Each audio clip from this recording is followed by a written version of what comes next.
Bem, pessoal, houve uma falha aqui no computador, veio a mensagem dizendo que não havia espaço, então teremos que continuar.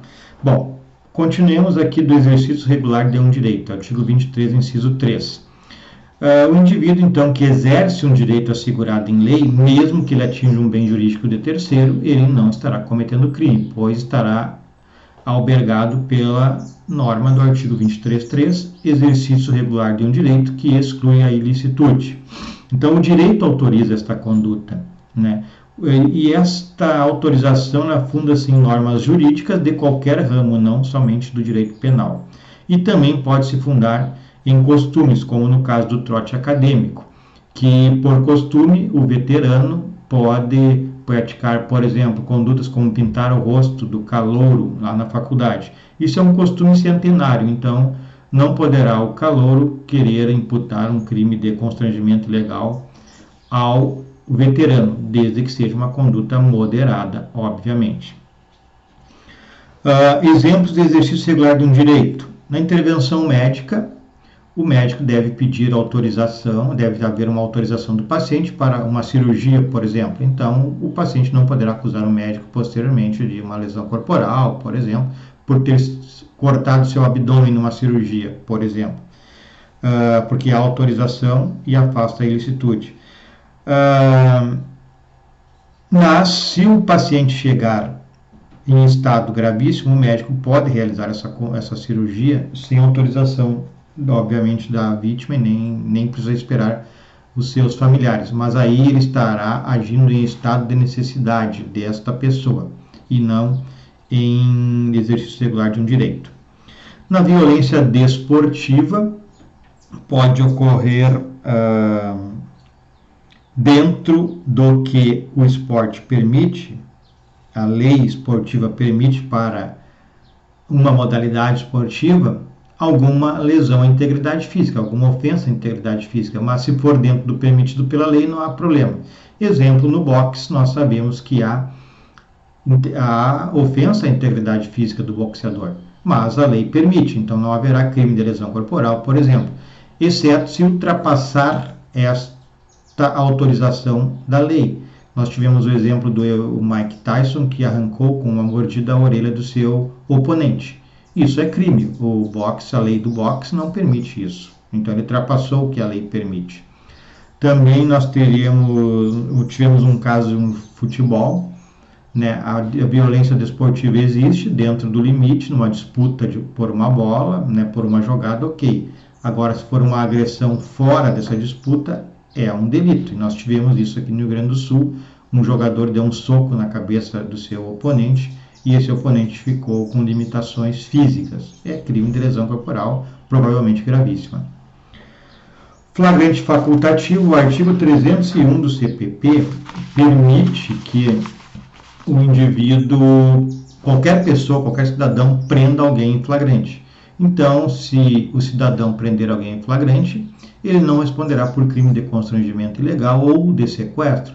Agora, é dentro do que a lei permite, é prender, tirar a liberdade. Não é agredir, não é torturar, que aí nós teremos crime de qualquer maneira. Então, o indivíduo prende em flagrante, segura, ok, cessou o direito. Se ele continuar agredindo, após a prisão, será crime. E o estrito cumprimento do dever legal, também excludente da ilicitude, né? A situação é muito semelhante, só que em vez de ter um direito, tem um dever. A lei impõe um dever e o indivíduo deve praticar o ato.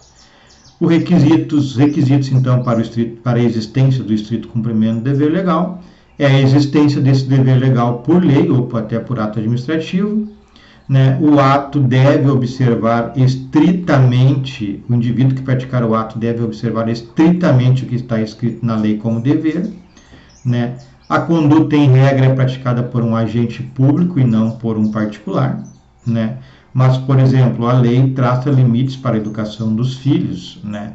Então, poderá ser exercido por um particular. É exercido por um particular nessa situação, né?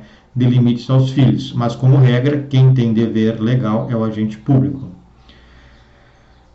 Por exemplo, quando o agente público vai realizar a sua obrigação, um policial, de prender alguém, cumprir o mandado de prisão ou mandado de busca e apreensão, deve observar estritamente o que a lei determina como dever. Na prisão, tirar a liberdade e não realizar torturas. No mandado de busca e apreensão, a lei autoriza até arrombar uma casa, mas o necessário, arrombar uma porta para ingressar, para cumprir o mandado de busca e apreensão.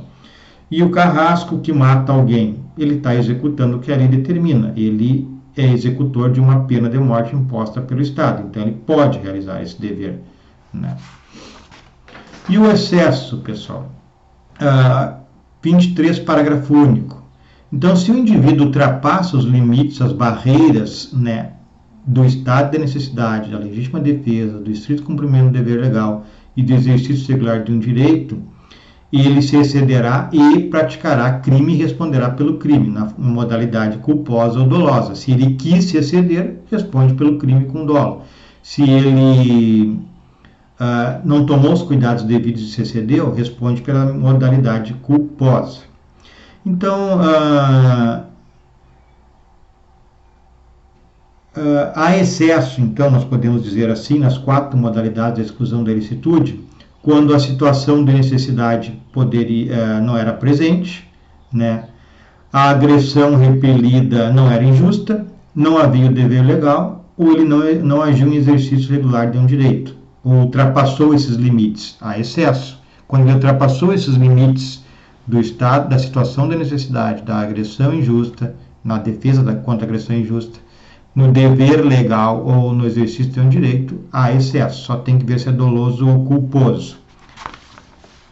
Então, vamos ver os exemplos. No estado de necessidade, se ele podia de outra maneira evitar de sacrificar o bem jurídico e não o faz, ele responderá pelo excesso. Exemplo, ele entra numa casa, vem um cão e ele resolve atirar, mata o cão. Poderia dar um passo para trás e fechar o portão. Então, haveria outro meio. Então, como ele resolveu atirar e não dar um passo para trás e fechar o portão, ele responde pelo delito, né, da morte do animal, né, crime ambiental, porque o meio existia outro meio para evitar. Então, responderá pelo delito, porque ele se excedeu. Na legítima defesa, o emprego dos meios necessários, desnecessários ou imoderados. Exemplo, para cessar uma agressão injusta, ele dá 5 tiros, poderia dar 1. Excesso, responderá por homicídio. No estrito cumprimento do dever legal, ele não observa os limites impostos na lei. Por exemplo, autorizado o cidadão a prender em flagrante. Ele prende e tortura. Vai responder por crime de tortura. E no exercício regular de um direito, ele abusa do direito, né? Exemplo, no futebol ou no boxe ele pode lesionar, mas ele, fora de uma jogada de disputa da bola ou fora do direito de agredir o adversário no boxe, ele pratica agressões. Nesse caso, responderá pelo delito de lesão corporal, por exemplo. E para terminar, o artigo 25, parágrafo 1º ou 2º, deixa eu ver aqui, trouxe uma inovação agora em 2019, que foi feito pelo pacote anticrime. Parágrafo único. Observados os requisitos previstos no caput deste artigo, considera-se também legítima defesa o agente de segurança pública que repele a agressão ou risco de agressão à vítima mantida refém durante a prática do crime. Então, alguém de refém, os policiais, né, podem atirar. Parece desnecessário esse parágrafo único, isso já era um crime anteriormente. Já era uma legítima defesa anteriormente, desculpem, sempre foi, então é desnecessário, na minha opinião, esse parágrafo único, mas existe quando há um refém, o policial está albergado pela legítima defesa ao atirar naquele que mantém alguém como refém. Certo, pessoal? Então, uma boa semana a todos.